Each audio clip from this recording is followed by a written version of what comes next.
ਵਾਹਿਗੁਰੂ ਜੀ।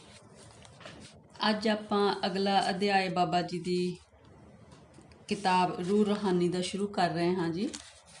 ਇਹਦੇ ਵਿੱਚ ਸਿਰਲੇਖ ਹਨ ਇੱਛਾ, ਆਸ਼ਾ, ਕਾਮਨਾ, ਕਰਮ, ਗਿਆਨ, ਅਗਿਆਨ। ਇਹਨਾਂ ਸਾਰੇ ਵਿਸ਼ਿਆਂ ਉੱਤੇ ਬਾਬਾ ਜੀ ਨੇ ਜੋ ਆਪਣੇ ਵਿਚਾਰ ਦਿੱਤੇ ਹਨ, ਜਿਸ ਤਰ੍ਹਾਂ ਆਪਾਂ ਅੱਗੇ ਵੀ ਸਾਂਝਾ ਕਰ ਚੁੱਕੇ ਹਾਂ ਕਿ ਉਹਨਾਂ ਦੇ ਵਿਚਾਰਾਂ ਨੂੰ ਸਮਝਣ ਲਈ ਸਾਡੀ ਆਪਣੀ ਸਮਝ ਵੀ ਬਹੁਤ ਉੱਚੀ ਚਾਹੀਦੀ ਹੈ। ਚਲੋ, ਜਦੋਂ ਪਰਮਾਤਮਾ ਸਾਡੇ 'ਤੇ ਮਿਹਰ ਕਰਨਗੇ ਤਾਂ ਸਾਨੂੰ ਵੀ ਉਹਨਾਂ ਦੇ ਏਡੇ ਅਣਮੁੱਲੇ ਵਿਚਾਰ ਸਮਝ ਆ ਜਾਣਗੇ ਜੀ। ਇੱਛਾ, ਆਸ਼ਾ, ਕਾਮਨਾ। ਆਸ਼ਾ ਉਹੀ ਠੀਕ ਹੈ ਜਿਹੜੀ ਈਸ਼ਵਰ ਦੇ ਮਾਰਗ 'ਤੇ ਪਾਵੇ। ਇੱਛਾ ਨੂੰ ਰਾਣੀ ਬਣਾ ਕੇ ਨਾ ਦਾਸੀ ਬਣਾ ਕੇ ਰੱਖੋ। ਤ੍ਰਿਸ਼ਨਾ ਸੰਤੋਖ ਬਿਨਾ ਕਦਾਚਿਤ ਦੂਰ ਨਹੀਂ ਹੋਤੀ। ਅਸੀਂ ਜਗਤ ਵਿੱਚ ਉਹ ਹੀ ਦੇਖਦੇ ਹਾਂ ਜੋ ਸਾਡੀ ਕਾਮਨਾ ਹੈ। ਅਮੀਰ ਉਹੀ ਹੈ ਜਿਸ ਦੀ ਆਸ਼ਾ ਨਾ ਰਵੇ। ਪਰਮਾਤਮਾ ਅੰਦਰ ਹੀ ਛੁਪਿਆ ਹੈ, ਕੇਵਲ ਵਾਸ਼ਨਾ ਦੇ ਬੱਦਲਾਂ ਵਿੱਚ ਘਿਰਿਆ ਹੈ। ਫਿਰ ਜਨਮ ਤ੍ਰਿਸ਼ਨਾ ਕਾਮਨਾ ਤੋਂ ਹੀ ਸ਼ੁਰੂ ਹੁੰਦਾ ਹੈ। ਮਨੁੱਖ ਸੰਸਾਰ ਦੀਆਂ ਕਾਮਨਾਵਾਂ ਤੋਂ ਪਾਰ ਹੋਣ 'ਤੇ ਹੀ ਮਨੁੱਖਤਾ ਹੈ। ਅੱਗੇ ਆਵਣ ਦੀ ਦੌੜ ਹੀ ਅਸ਼ਾਂਤੀ ਦਾ ਕਾਰਨ ਹੁੰਦੀ ਹੈ। ਇਹੀ ਤਣਾਅ ਹੈ।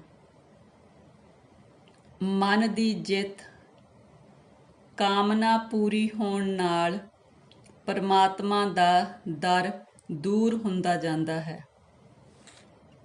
ਸੰਸਾਰ ਹਰ ਘੜੀ ਮਨੁੱਖ ਨੂੰ ਜਗਾ ਰਿਹਾ ਹੈ।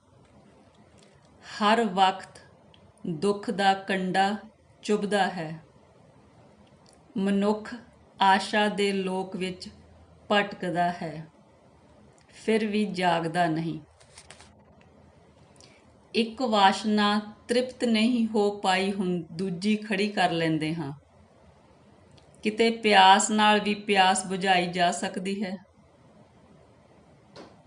ਜੋ ਅਨੁਭਵ ਤੋਂ ਸਿੱਖਿਆ ਲੈਂਦਾ ਹੈ, ਉਸ ਦੀ ਆਸ਼ਾ ਟੁੱਟ ਜਾਂਦੀ ਹੈ, ਲੇਕਿਨ ਐਸਾ ਹੁੰਦਾ ਬਹੁਤ ਘੱਟ ਹੈ।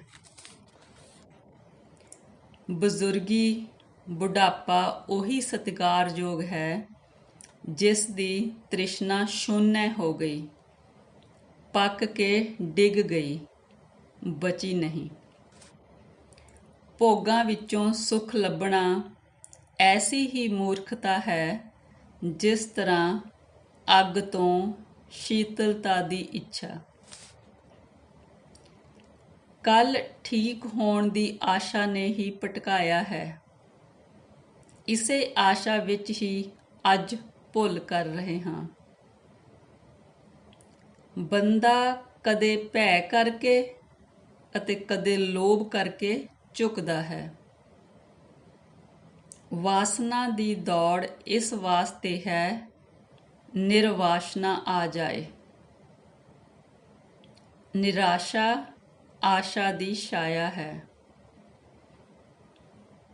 ਪੰਜ ਵਿਕਾਰ ਬਾਹਰ ਤੋਂ ਸਤਾਉਂਦੇ ਹਨ, ਆਸ਼ਾ ਅੰਦਰੋਂ ਸਤਾਉਂਦੀ ਹੈ। ਆਸ਼ਾ ਸੰਸਾਰ ਮਾਰਗ ਹੀ ਮਾਰਗ ਹੈ। ਮੰਜ਼ਿਲ ਜਿੱਥੇ ਹੈ ਹੀ ਨਹੀਂ, ਉਹੀ ਸੰਸਾਰ ਜੈਸਾ ਹੈ। ਜੀਵਨ ਵਿੱਚ ਵਾਸਨਾ ਹਟ ਜਾਣੀ ਚਾਹੀਦੀ ਹੈ।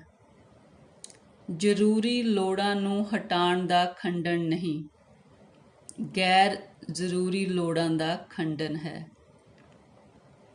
ਨਾਮ ਤੇ ਰੂਪ ਨੂੰ ਬਚਾਣੇ ਦੀ ਚਾਹਨਾ ਹੀ ਸੰਸਾਰ ਹੈ। ਵਾਸ਼ਨਾ ਇੱਕ ਵਸਤੂ ਦੀ ਚਾਹਨਾ।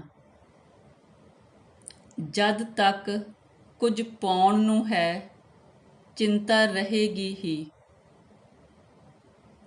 ਤ੍ਰਿਸ਼ਨਾ ਛੇਦਾਂ ਸੁਰਾਖ ਵਾਲੀ ਬਾਲਟੀ ਹੈ, ਜੋ ਕਦੇ ਵੀ ਨਹੀਂ ਭਰਦੀ।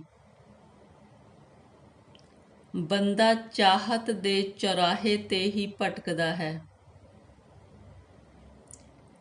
ਘਟੀਆ ਨਾ ਮੰਗਣਾ, ਮੰਗਣਾ ਤਾਂ ਵਿਰਾਟ ਹੀ ਹੈ। ਜੋ ਚਾਹਤੇ ਹੋ ਸੋਚ ਕਰ ਚਾਹਨਾ, ਕਿਉਂਕਿ ਚਾਹਨਾ ਹੀ ਤੁਹਾਡੀ ਆਤਮਾ ਬਣ ਜਾਂਦੀ ਹੈ। ਆਪਣੇ ਆਪ ਦੀ ਕਾਮਨਾ ਕਰਕੇ ਹੀ ਸਭ ਕੁਝ ਪਿਆਰਾ ਹੈ। ਆਸ਼ਾ ਭਟਕਾਉਂਦੀ ਹੈ, ਅਨੁਭਵ ਸੰਭਾਲਦਾ ਹੈ। ਜਿੱਥੇ ਕੁਝ ਹੋਣੇ ਦੀ ਕਾਮਨਾ ਨਹੀਂ, ਉੱਥੇ ਸ਼ਾਂਤ ਹੈ। ਤਣਾਵ ਕੈਸਾ। ਪੂਜਾ ਧੰਨਵਾਦ ਹੈ ਤਾਂ ਪੂਜਾ ਹੈ। ਜੇ ਵਾਸ਼ਨਾ ਹੈ, ਮਾਂਗ ਹੈ, ਕੁਝ ਚਾਹਨਾ ਹੈ ਤਾਂ ਮੂਰਤ ਪੂਜਾ ਹੈ। ਆਸ਼ਾ ਤੋਂ ਛੁਟਕਾਰਾ ਤਾਂ ਹੀ ਹੋ ਸਕਦਾ ਹੈ, ਜੋ ਮਿਲਿਆ ਹੈ ਉਸ ਲਈ ਧੰਨਵਾਦ ਦੇਣਾ। ਜਦੋਂ ਕੁਝ ਹੋਰ ਪਾਉਣੇ ਦੇ ਨਾਲ ਪਰਮਾਤਮਾ ਦਾ ਪਾਉਣਾ ਵੀ ਹੈ, ਤਾਂ ਪਾਉਣਾ ਹੋ ਹੀ ਨਹੀਂ ਸਕਦਾ।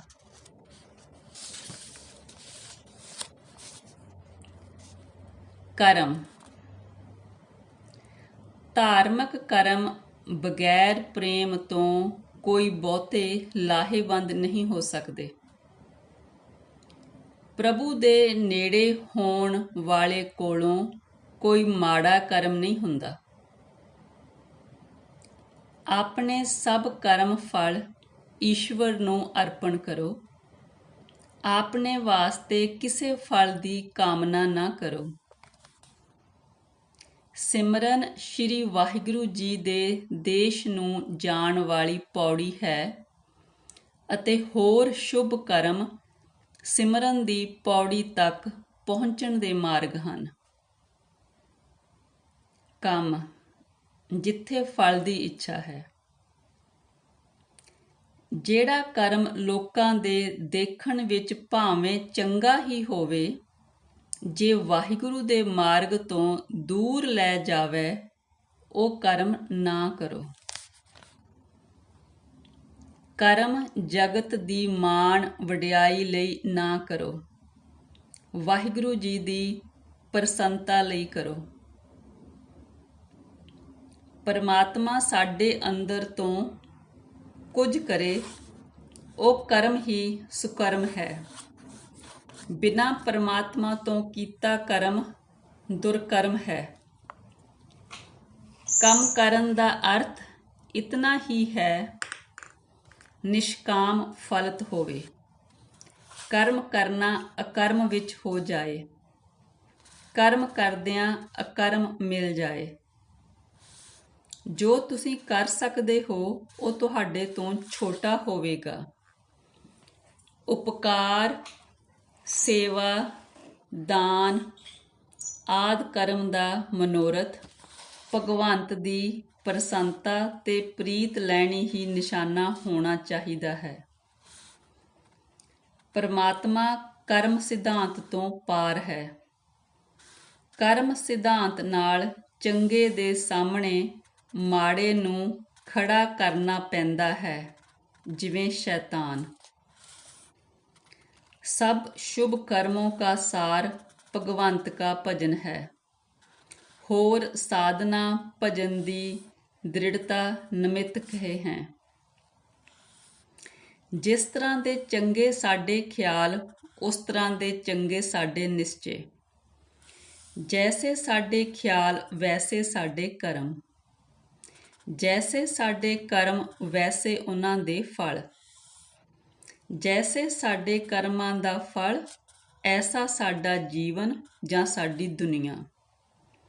ਇਸ ਦੇ ਉਲਟ ਮਾੜੇ ਖਿਆਲਾਂ ਤੋਂ ਮਾੜੀ ਦੁਨੀਆ। ਜੋ ਕੰਮ ਵੀ ਕਰੋ, ਆਪਣੇ ਸਵਾਰਥ ਦੀ ਗੱਲ ਨਾ ਸੋਚੋ, ਪਰ ਉਪਕਾਰ ਦੇ ਭਾਵ ਨਾਲ ਕਰੋ ਤੇ ਸਭ ਵਿੱਚ ਵਾਹਿਗੁਰੂ ਨੂੰ ਦੇਖੋ। ਜੀਵ ਨਾ ਤੂੰ ਕਰਮ ਹੈ ਨਾ ਕਰਤਾ ਹੈ, ਜਾਗ ਅਤੇ ਆਪਣੇ ਆਪ ਨੂੰ ਜਾਣ। ਗਿਆਨ ਅਗਿਆਨ। ਇੱਕ ਗਿਆਨ ਗਿਆਨ, ਬਹੁਤਾ ਗਿਆਨ ਅਗਿਆਨ। ਵਿਆਕੁਲਤਾ ਨਾਲ ਜੋ ਪ੍ਰਭੂ ਨੂੰ ਪੁਕਾਰਦੇ ਨੇ, ਉਹਨਾਂ ਨੂੰ ਹੋਰ ਗਿਆਨ ਦੀ ਲੋੜ ਨਹੀਂ। ਕੇਵਲ ਈਸ਼ਵਰੀ ਗਿਆਨ ਹੀ ਗਿਆਨ ਹੈ, ਹੋਰ ਸਭ ਅਗਿਆਨ ਹੈ। ਵਾਹਿਗੁਰੂ ਜੀ ਦੇ ਪ੍ਰੇਮ ਤੋਂ ਬਿਨਾਂ ਗਿਆਨ ਕਿਸੇ ਕੰਮ ਦਾ ਨਹੀਂ। ਜਿਸ ਤਰ੍ਹਾਂ ਬੱਚਾ ਹਊਏ ਤੋਂ ਡਰਦਾ ਹੈ, ਇਸੇ ਤਰ੍ਹਾਂ ਅਗਿਆਨੀ ਮੌਤ ਤੋਂ ਡਰਦੇ ਹਨ। ਈਸ਼ਵਰੀ ਗਿਆਨ ਸਭ ਤੋਂ ਪਾਰ ਹੈ, ਬੋਧ ਸ਼ਬਦ ਵਿੱਚ ਨਹੀਂ। ਆਪਣੀ ਅਗਿਆਨਤਾ ਨੂੰ ਸਵੀਕਾਰ ਕਰਨਾ ਧਰਮ ਵੱਲ ਪਹਿਲਾ ਕਦਮ ਹੈ। ਗਿਆਨ ਉਹ ਨਹੀਂ ਜਿਸ ਵਿੱਚ ਤੂੰ ਖੁਦ ਬਚ ਗਿਆ ਹੈ। ਗਿਆਨ ਬਾਹਰ ਤੋਂ ਨਹੀਂ ਲਿਆ ਜਾ ਸਕਦਾ, ਇਹ ਆਪਣੇ ਆਪ ਦੀ ਤਬਦੀਲੀ, ਪਰਿਵਰਤਨ ਹੈ। ਆਤਮ ਗਿਆਨ। ਨਾ ਉਹ ਗਿਆਨ ਜੈਸਾ ਹੈ, ਨਾ ਅਗਿਆਨ ਜੈਸਾ। ਜਾਣਨੇ ਵਾਲਾ ਔਰ ਜਾਣਨਾ ਇੱਕ ਹੀ ਹਨ, ਉਹ ਕੇਵਲ ਰਹੱਸ ਹੈ। ਗਿਆਨ ਯਾਦਦਾਸ਼ਤ ਨਹੀਂ, ਅਨੁਭਵ ਗਿਆਨ ਹੈ। ਗਿਆਨ ਤੋੜ ਕੇ ਖੋਲ ਕੇ ਦੇਖਣਾ। ਧਰਮ ਸਮੁੱਚਾ ਇਕੱਠ ਸਮਗਰ ਦੇਖਣਾ। ਗਿਆਨ ਭਾਵੇਂ ਕਿਸੇ ਕਿਸਮ ਦਾ ਹੋਵੇ, ਜਦੋਂ ਤੱਕ ਵਰਤਿਆ ਨਾ ਜਾਵੇ ਉਦੋਂ ਤੱਕ ਜਾਣਨਾ ਅਧੂਰਾ ਹੈ। ਜਿਸ ਜੀਵ ਦੀ ਅਗਵਾਈ ਮਨ ਦੀ ਬਜਾਏ ਗਿਆਨ ਕਰਨ ਲੱਗ ਜਾਵੇ, ਉਹ ਹੌਲੀ ਹੌਲੀ ਬ੍ਰਹਮ ਰੂਪ ਹੋ ਜਾਵੇਗਾ। ਜੀਵ ਲਈ ਆਪਣਾ ਮੂਲ, ਆਪਣਾ ਮਾਤਾ ਪਿਤਾ ਵਾਹਿਗੁਰੂ ਜੀ ਨੂੰ ਦ੍ਰਿੜਤਾ ਨਾਲ ਸਮਝਣਾ ਤੇ ਮੰਨਣਾ ਹੀ ਸਭ ਤੋਂ ਵੱਡਾ ਗਿਆਨ ਹੈ। ਪਰਮਾਤਮਾ ਦੇ ਦੁਆਰ ਤੇ ਪੰਡਤ ਵਾਲਾ ਗਿਆਨ ਉਧਾਰ ਹੈ, ਅਨੁਭਵ ਹੀ ਨਕਦ ਹੈ। ਮੂੜ ਜੋ ਸੋਚ ਵੀ ਨਹੀਂ ਸਕਦਾ। ਗਿਆਨੀ ਦੀ ਹਾਲਤ ਵੀ ਇਸੇ ਵਰਗੀ ਹੁੰਦੀ ਹੈ, ਉਹ ਸੋਚ ਵਿਚਾਰ ਤੋਂ ਅੱਗੇ ਨਿਕਲ ਗਿਆ ਹੈ। ਸਿੱਖ ਸਿੱਖਣ ਵਾਸਤੇ ਆਪਣੇ ਅਗਿਆਨ ਨੂੰ ਸਵੀਕਾਰ ਕਰਨਾ, ਇਸ ਨਾਲ ਹੰਕਾਰ ਨਹੀਂ ਬਚਦਾ। ਪਾਗਲ ਪੂਰੀ ਤਰ੍ਹਾਂ ਆਪਣੇ ਆਪ ਤੋਂ ਬਾਹਰ ਹੋ ਗਿਆ ਹੈ। ਆਤਮ ਗਿਆਨੀ ਪੂਰਾ ਆਪਣੇ ਆਪ ਨਾਲ ਹੋ ਗਿਆ ਹੈ। ਜਦੋਂ ਪਾਗਲ ਨੂੰ ਇਹ ਸਮਝ ਆਉਣੀ ਸ਼ੁਰੂ ਹੋ ਜਾਏ, ਮੈਂ ਪਾਗਲ ਹਾਂ, ਤਾਂ ਉਹ ਠੀਕ ਹੋਣ ਲੱਗ ਪੈਂਦਾ ਹੈ।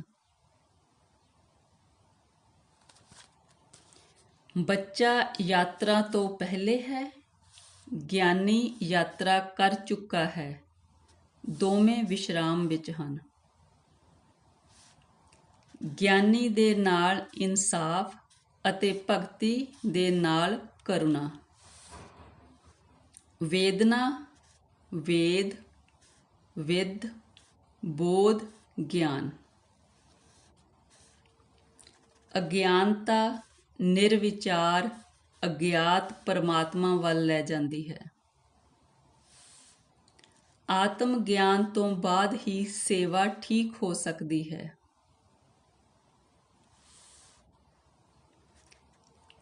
ਗਿਆਨੀ ਆਪਣੇ ਘਰ ਪਹੁੰਚ ਗਿਆ ਹੈ, ਵਿਚਾਰ ਦੀ ਕੋਈ ਲੋੜ ਨਹੀਂ।